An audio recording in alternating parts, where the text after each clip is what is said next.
Welcome to the Optimize Your Marketing podcast. This is a podcast where we talk about digital marketing, sales, AI, and no code in the B2B SaaS and tech space. We have CMOs, account executives, entrepreneurs, CEOs, and founders on this podcast. If you find it useful, be sure to give it a follow. We have weekly podcasts.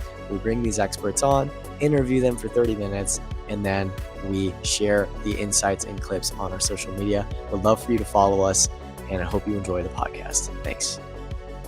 Hi, everyone. Welcome to the Optimize Your Marketing podcast. I'm your host, Ian Binek, and today I'm joined by a special guest, Laura Bavetz.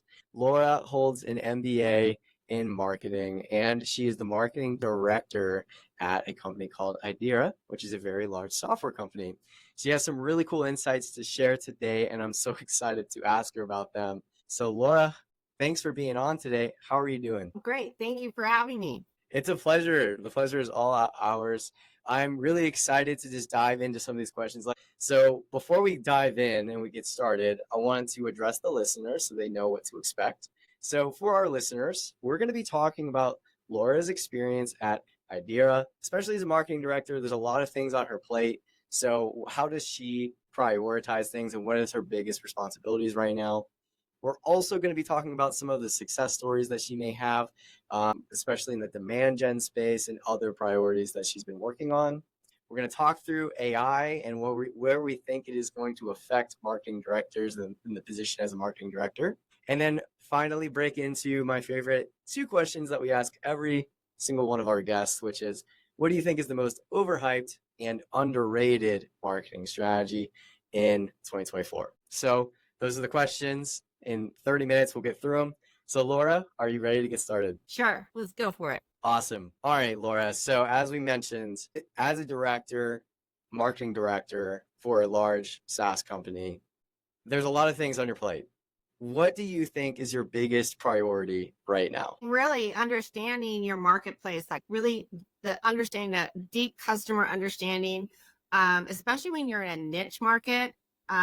You really need to know who your buyer is, but it's not just who the purchasing decision maker is, but who are you first catching the attention of, and then making sure you're providing them with the information they can take to the decision makers that are going to actually purchase the product, right? So, you really have to look at what goes beyond just the demographics and look at their pain points, what their buying process is. And so many different industries have different buying processes and different budget allocations and fiscal years. So making sure that you're really tying into that customer journey is really important. Love that answer. I think something like so brief, and you just mentioned it. Hey guys, sorry to interrupt, but really quick, if you haven't already left a 5-star rating for our Spotify podcast, I would greatly appreciate it if you did it. It only takes 2 seconds and 2 taps of the thumb, but it really means the world to me. I would greatly appreciate it if you could do that right now before we finish up the rest of this episode. Thank you so much. We'll get right back into it. It's so subtly, but it's really important is it's not just about the demographics, right? It's about the psychographics. It's about analyzing potentially what kind of how are you going to get in front of them? How are you going to break through the noise? And so that could be through like fear messaging or FOMO messaging. And like you said, understanding the buying cycle. In your space, I imagine the buying cycle is pretty long. It can be, yeah. In some instances, it's, average on more of a 90-day cycle for test automation, for example. I guess even for our DevSec brands, it's averaging around 90, but it can take longer. Mm. And that's, even 90 would be considered, it's not super long, right? I've worked at companies where the buying cycle is 2 years. But for 90 days, that's still rather long. And that, that is sort of the definition of B2B, I guess, at the end of the day. So as far as touch points go, I know this isn't like a question that I prepped, but I was curious. You're talking about the buying cycle and understanding it. How do you make sure that from a marketing perspective, you're staying top of mind with those longer buying cycles, especially with people that maybe have reached out to you or filled out maybe a lead magnet, or they just filled out a contact us form? It's going to take about 90 days to get them to close. Is there anything specific that you're doing right now that will increase the probability of them signing with you guys. And maybe this leads into our next question. So if you feel like it Yeah, is, that's kind of going to tie in a little bit to the collaboration with the sales department, but I really do believe that, it's really data driven decision making from the marketing standpoint, actually even from the buyer standpoint. But you really have to understand your buyer's journey and where they came in, what point of the funnel did they come in, top of funnel at an MQL, or did they come in, mid funnel and go straight to the trial as a sales ready lead. And then making sure that there's a lot of storytelling, right? So I feel in marketing, the best way that you can nurture your prospects during that buying cycle and keep them engaged is to really bring forward that thought leadership, build that trust of where you stand in the industry, and understanding that you might need to educate them a little bit more. You would hope in the industry that we're in, they pretty much know the industry as a whole, but they also need to believe that the industry, right? That you're just not a pop-up online SaaS business that is selling a product, right? And really looking at what did they click on? What did they read? Where are they at and what is interesting to them? And then provide that to sales so that they also have a good entry point into discussions, with the buyer, and making sure that content is the 360 complete circle, from the blogs to the webinars to the videos to your web page, and how that you are really doing that would build that brand advocacy, right? right, yes. That's actually so interesting. And I love that you're getting so in the weeds with it. I think I've talked to some marketing directors and they don't necessarily know how that segmentation works. And what's really cool though about what you just said was that you're tying everything together. So whether they clicked on an ad, you're able to see what keyword was triggered from that ad. And then based off of that keyword, it sends them to a specific landing page. Maybe there's a lead magnet on that landing page that's considered thought leadership, or maybe they just filled out the contact us form and they went right to sales. But it sounds like with the operational efficiencies going on in the background, that you're sharing that information with sales so that they're tailoring their pitch to whatever they're interested in, right? Because Yeah. like you said, okay, so like you said, there's some education that needs to come into play here, especially in like a somewhat longer buying cycle of 90 days. Like they need to understand what they're getting themselves into as well. So that's really cool. I love that. In that content, I guess you're doing it through content. Well, does that include like marketing email nurture sequences? Does that include social media posting? Like how are you nurturing those people, I guess, from a tactical standpoint? So from an inbound standpoint, which is my primary lead source, it really is, hitting it from all angles. You really want to build that um engagement, through social. You also want to make sure you're utilizing your SEO with your keywords to get at organic. But on a pay per click level, it's really important that that story be told properly, right? So you want to make sure that that ad goes to a landing page and then the story continues on the right path so that it makes sense to the buyer, and then from there with the CTA and the form fill out, you want to make sure that they're getting the information back to them that yes, we received your information, or yes, here's your link to your trial, or whatever that may be. But like, for example, if I'm driving them to a trial, the next best thing you can do from there is actually give them the little links to help guide them through the trial so they get the best experience while they're trying it, so that they do want to make the next step. I've always felt that if you give them too much information and they feel they have enough information to make the decision on their own without talking to somebody, getting a custom demo from a solutions engineer or whatnot, that you're leaving a lot on the table, right? So you really want to be able to set them up in a way that you're intriguing them to be very interested in the application, but not give them so much that they might miss a whole bunch of features, right? Because software is feature rich. But if you just talk about the features and you don't talk about why or how this really brings them ROI, or, brings them solutions that can solve problems, then they're just looking at the tools on their own. So it's really important to give them those email follow-ups, and keep that connection going while sales is trying to reach them and customize their experience to where they can really fine tune the value proposition, right? Mhm. That's very in depth and honestly very much needed for these kinds of deals. So that's really cool. I was taking notes. All angles basically is the answer. You're just hitting them from all angles, making sure that you're telling that story in every single way you possibly can. But what stood out was that you said you're not giving them too much information. And I think that is a really good insight, because even for the companies that do product-led growth, where you just sign up on the website, you go into the platform, you have your 14-day trial or whatever it is, you don't necessarily know everything about the platform. You don't know about all the features or the capabilities. And for that reason, I feel like there is a lot higher churn in that situation. But if you do this B2B approach where sign up for something, sales is trying to reach out to them. While sales is trying to reach out to them, there's marketing email nurture sequences going. There's more thought leadership ads, maybe from a retargeting sense, and on LinkedIn and maybe even Facebook, Instagram, Reddit, maybe. Like, that's really cool. And I'm sure that whenever you're tying all that information together in your CRM, or even if you're looking at it through your Google Analytics, you can see the touch points. So that's really cool. I'd love to dive more into that, but we'll keep it at that for now because we could go really deep. And it's really about the consistency and the transparency, in my opinion. Nothing's an exact science. I mean, we're constantly evolving and constantly enhancing and getting to this end point that I just discussed, right? So, it's organic. A lot of people feel like you can put something in place and set it and let it go. But you really have to be willing to, be very agile, right? And be able to optimize things as you're reviewing the data. So the data is big, right? I love that you mentioned optimize. It's funny because anytime we can, I will shamelessly plug that that's what our agency does. We've found that that's like kind of our niche, is that the larger companies will maybe set it and forget it.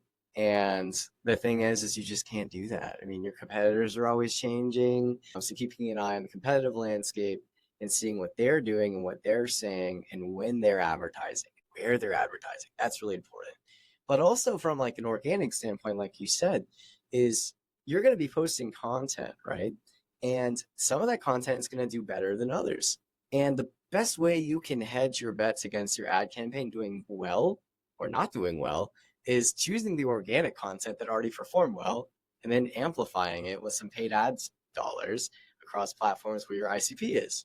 And that's it. So I love that. I love that you kind of just mentioned that. And yeah, like I said, anytime I can, I will always It's plug that. never perfect science, right? And you have to be willing to fail to succeed in marketing. And not everybody understands that, especially outside of the marketing department. But, the strategies and the thought process behind all this, it doesn't happen overnight. It takes time. And, you have to be willing to, tweak it. And, even within my own department, we're not where I want to be yet, but the principles behind it is what we're working towards. And that's what and if you only look at that and you don't over expect stuff to be done overnight or perfect the first round, but you know that you're going and growing towards this goal, and that's what really makes the team a little more successful, and also helps to, handle that stress you mentioned in that last question you're going to be asking me, right? Of the demands of Yep. all this stuff.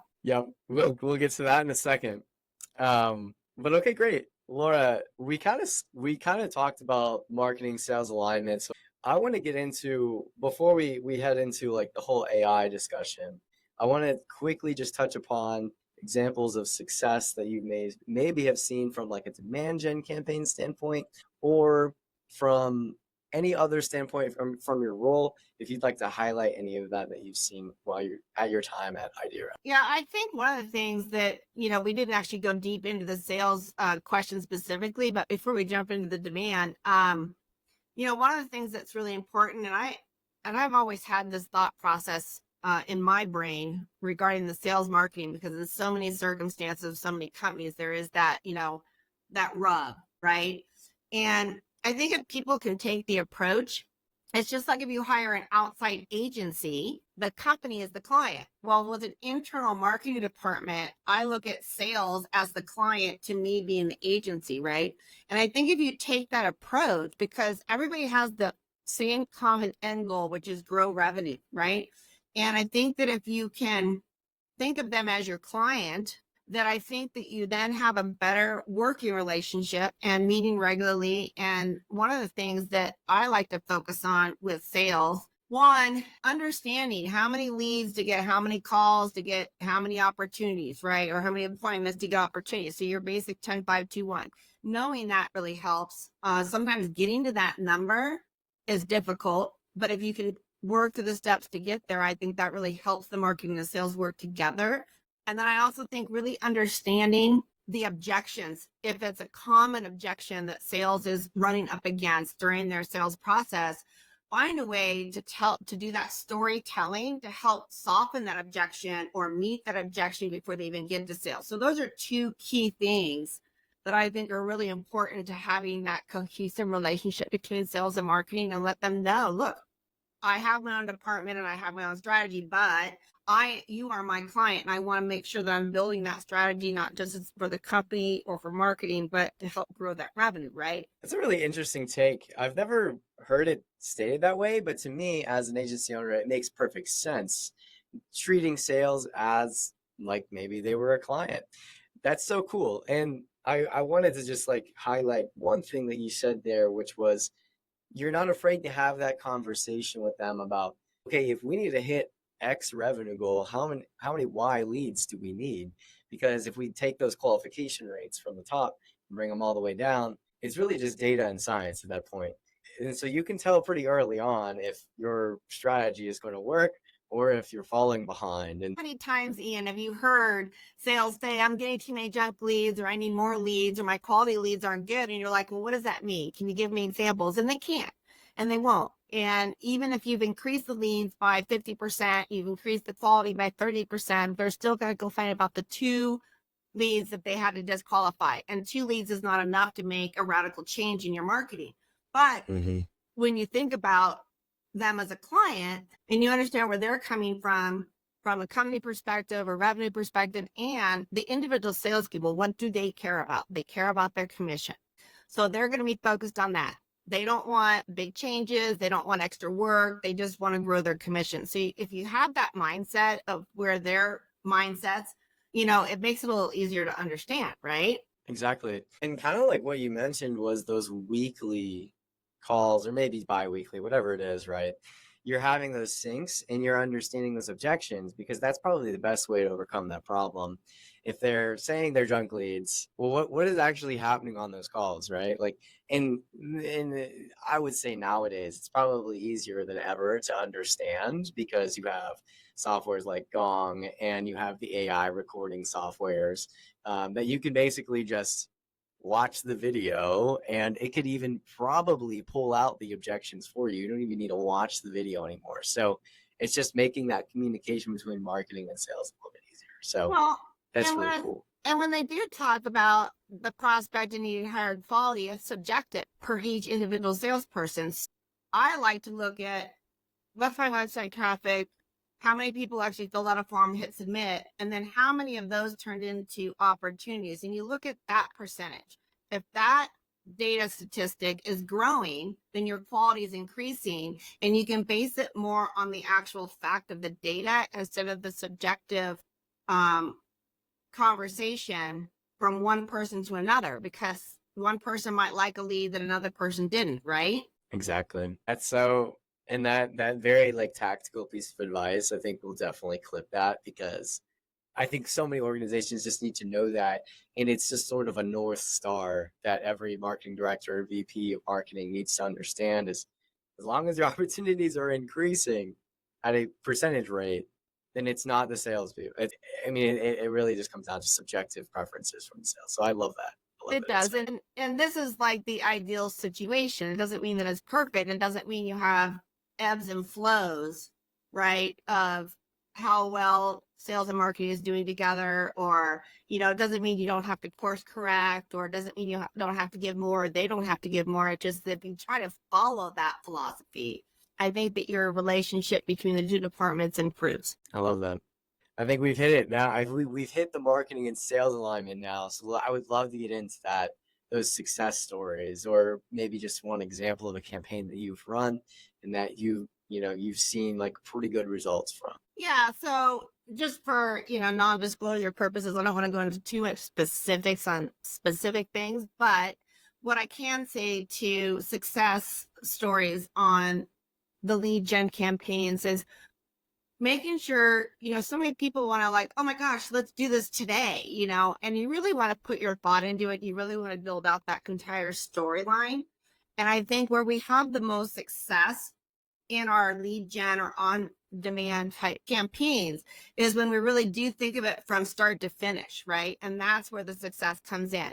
When you think about not just capturing the lead, but how to nurture the lead and how to bring that forward, whether it's the trial download. And if you have a good trial, 14 days, full access to the platform and things like that, those are great because you can really focus on getting them into the product. But what made it successful is following up with, here's a getting started video.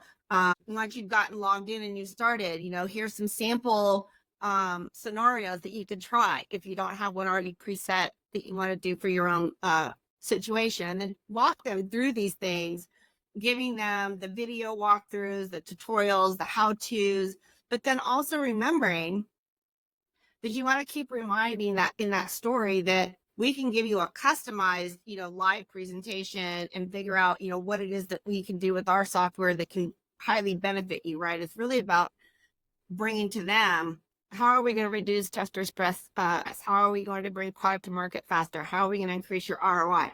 A lot of people want to talk in software, feature, feature, feature, feature, me, me, me, me. And you really need to talk about, the customer, what it does for them, how it brings them to a better place with higher revenue and faster production, right? And I think that that's where those success stories on your lead gen really work. Your flip question to that was failure, or not as successful. And I really feel that in that scenario, not having a good go-to-market plan or bringing something to market sooner than it was ready, or not having the full nurture in place or the full campaign in place. When you try to rush something, that's when mistakes happen, right? And a lot of people don't understand the steps and the time, that you go through to build these out in marketing, right? They just think, oh, whip a video together, right? Yeah. Or let's put this out. And that's great. But if you can have the supporting blog, the supporting white paper, if you can pull together some, success stories from customers and, third-party validation, and really pull in the ROI from surveys and substantiate what you're doing with some validity, right? To bring validation to it. I think that you have the better success. Great answer. You went above and beyond with talking about the failures too, which I really like. Hey, you have to fail in marketing to succeed, right? Very true. Honestly, in life, really. Exactly.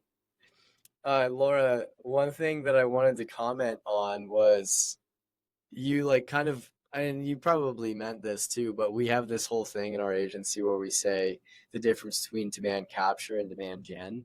And you basically hit the nail on the head. Demand capture is talking about product features, saying like, hey, we are a website agency. And then demand capture is we build a beautiful, stunning website that your customers are wowed by, and we build it in 30 days or you don't pay. Like that's like demand gen versus demand capture. And I love that you kind of brought that in and just saying like, hey, like our platform, we reduce stress, we grow revenue. We're not talking about the features of like what we actually do. You can learn that in the videos that we share later. But just getting them on the hook with that demand gen is really cool. So love that you mentioned that.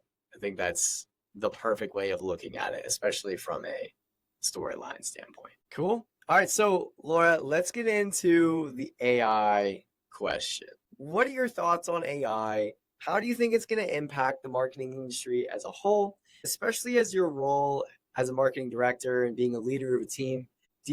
Are you scared of AI or do you feel pretty safe? I'm not scared of AI at all. However, that being said, I feel that I even have I have a vendor that we use for some writing, and they immediately said, "Do you want to switch to the AI blog writing?" I said, "No." It's one thing to use AI for ideas. And I think that it's a great tool to get more product out of marketing to, the website, with blogs and SEO. But I don't think that you can just take AI and take it for what it is, you know, utilizing it to say, I need some fresh ideas on some really good new thought leadership. Here's some websites, of our own and our competitors and, of the industry and the newsletters. What do you think would be some up and coming topics? Great. Now we write now we write the blog, right? And that's only, if you are coming up with some dry ideas. Writers can only come up with new, fresh stuff, as often as they can. The other value proposition I see from AI is if you how you pose the question and getting a different tone to the voice, right? So if you have a content writer on staff and you have that one content writer, that tone of those articles are always going to kind of follow that same writer's tone.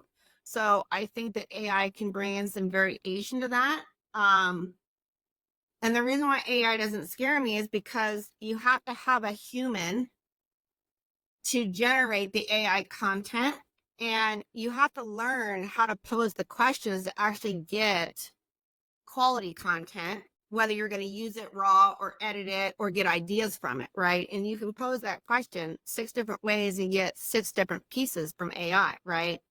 So I think that there's a place for AI, but I don't think it belongs everywhere. And AI to me is such a broad term. So many companies now are saying AI, AI, AI, but are you talking about what we started with in AI years ago, which is machine learning, which a lot of us have already? Are you talking about complete autonomy of AI where the computer is literally building everything based off of one input or behavior? So I think that it's too broad of a term, that it needs to start getting its little segues, right?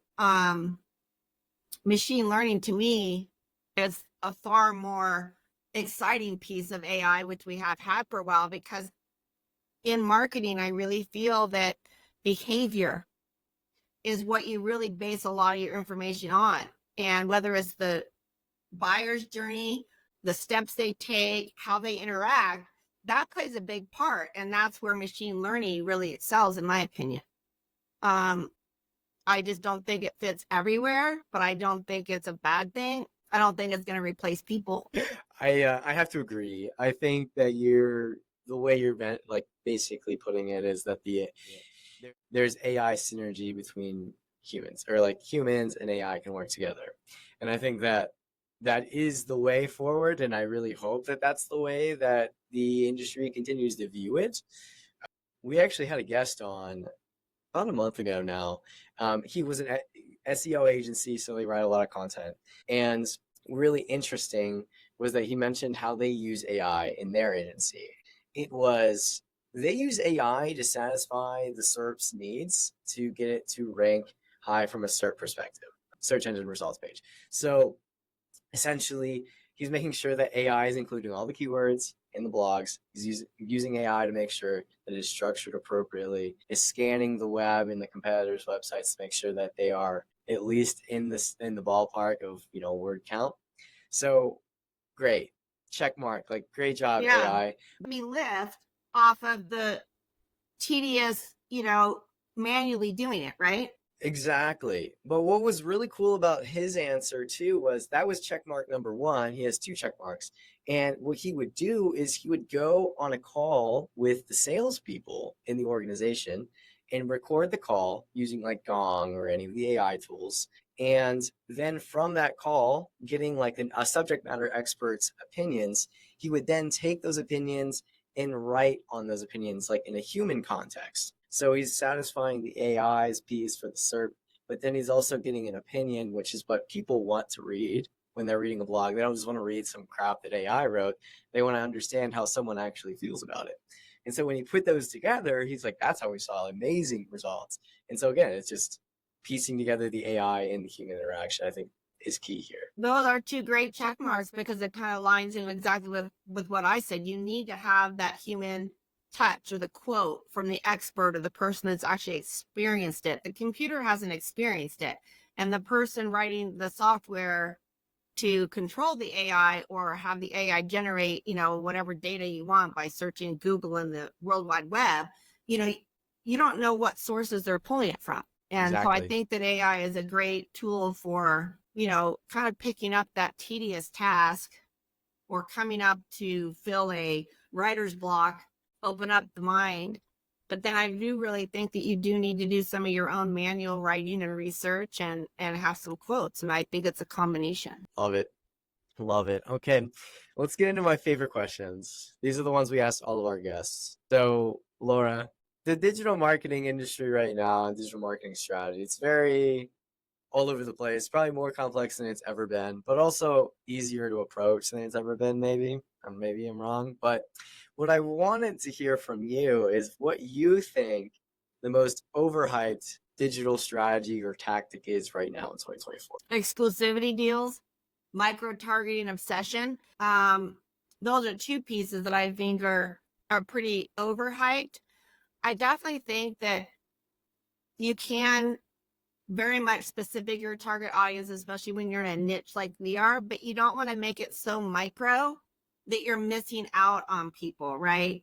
You need to have a little bit of flexibility and maybe bring in people that aren't there yet, but they didn't fall into that niche because they didn't belong to that newsletter, right? And exclusivities, a lot of people have partners with exclusive deals and this and that. And I think that you really cut yourself off at the knee if you have too much exclusivity. You really want to open up and be more open and flexible in those regards too. Great answer. Actually, the very first, it's a very unique answer, I would say, based off of what we've heard from our previous guests. A lot of our other guests would say something more tactical, but I think your strategical insights, very cool. I like the micro-targeting obsession. I've never heard that before, but as I've learned more about content and getting content out, you can be super very, very targeted, right? But at the end of the day, if you're able to hit that same target, but then also a few other people, 1,000 other people, whatever, you're still getting in front of them, right? And it's just you're opening up the opportunity for new segments to see your content that you may not have even thought of that could actually benefit from watching it or from your services. Like seeing your services saying, hey, like this is a new market we can go after and the TAM is really big. Let's go after them. So I love your approach. Yeah, I mean, like for test automation, anybody that wants to test web, mobile, or desktop, right? That's your market for your industry. Now, you've got different target audiences and personas in terms of the users and the buyers, but it's not so micro targeted that you can't like expand a little bit, right? So demographically and industry wise, we can focus a lot. Now, I do agree with narrowing the target. If you're talking about finance, that you actually bring in some of those buzzwords that the finance industry uses and you make that a separate campaign than say healthcare or automotive or government. But that to me isn't so much micro targeting, it is being more specific to your target audience, and there's a difference. Love it. All right, Laura, let's get into underrated now. What do you think is the most underrated digital marketing strategy or tactic in 2024? Oh, underrated. That one is that one's a little bit more underrated. I think that things that are underrated really are looking at storytelling. I think people do underrate the value of telling a story. I think that there's a lot to be said for basically controlling the user journey, right? By telling that story and leading them down that path, you're guiding them from the UI UX experience where you want them to go. And even though there's many people that see the value and the importance in it, I think it is a little underrated. Do you follow the story brand framework at all in your company? Okay, never mind. Disregard then. It's there. Have you heard of them before? Okay, I'm curious. They so basically founded by this guy named Donald Miller. about a decade ago, maybe longer, was this agency that basically came out and they introduced this line of thinking called the story brand framework. And it is all about the buyer journey. And they structure all of the websites that they build and all of the collateral that they build for the companies they work with. And they walk them through the buyer journey. And so it starts with the one-liner, and then it introduces the problem, and then it introduces the solution and the guide. And it's really cool. And I highly recommend you check it out, especially since I know you're so focused on storytelling. I think that would be a really great addition to your skill set. I think it really ties in with, bringing out that thought leadership perspective, really talking about, the value propositions and stuff. And again, we can think of these great ideas and these great strategies all day long. And in reality, through the minutia and getting them actually built and executed 100% across the board, it takes time, and we're still in that process of really executing on everything. But, it's been my philosophy for a long time in marketing, from previous companies to this company. And it just takes time. Very true. Very true. All right, Laura, time for our last question. I want to discuss something that I think is under discussed in the professional space, which is just mental health and dealing with stress.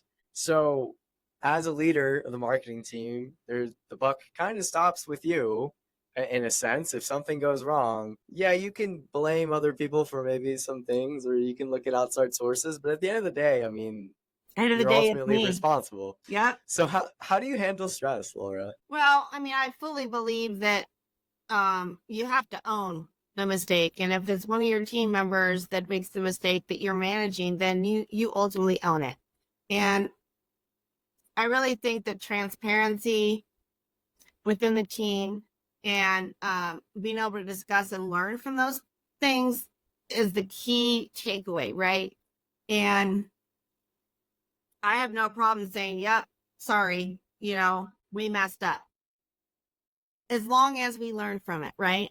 In terms of dealing with like the stress of meeting the deadlines and understaffed, whatever it is, under budget, not having enough budget, I try to just kind of like get through highest priority to lowest priority. I try to make sure that if I am getting a little frustrated, and we're all humans, so it doesn't always work, but it's really important to not react and take a step back.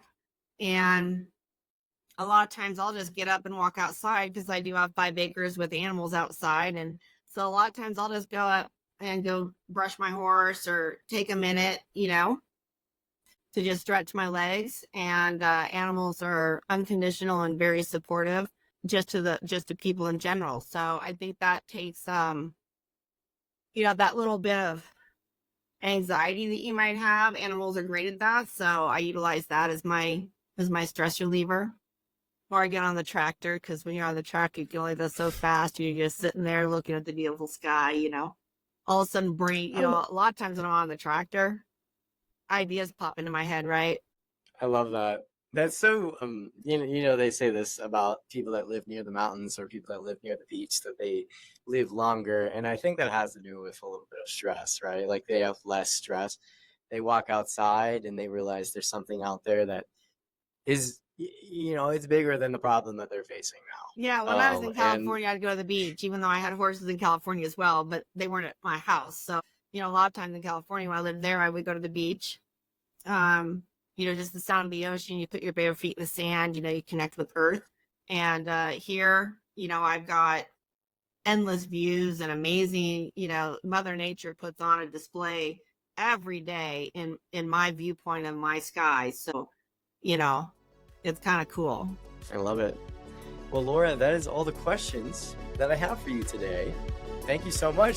Thanks so much for listening to today's podcast. If you enjoyed it, be sure to leave a 5-star rating. It really only takes a couple seconds, and it helps the podcast grow and reach more people just like you.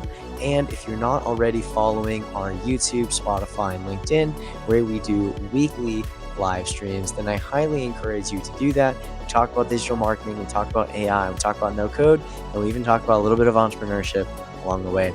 Thank you so much for listening. I'll see you in the next one.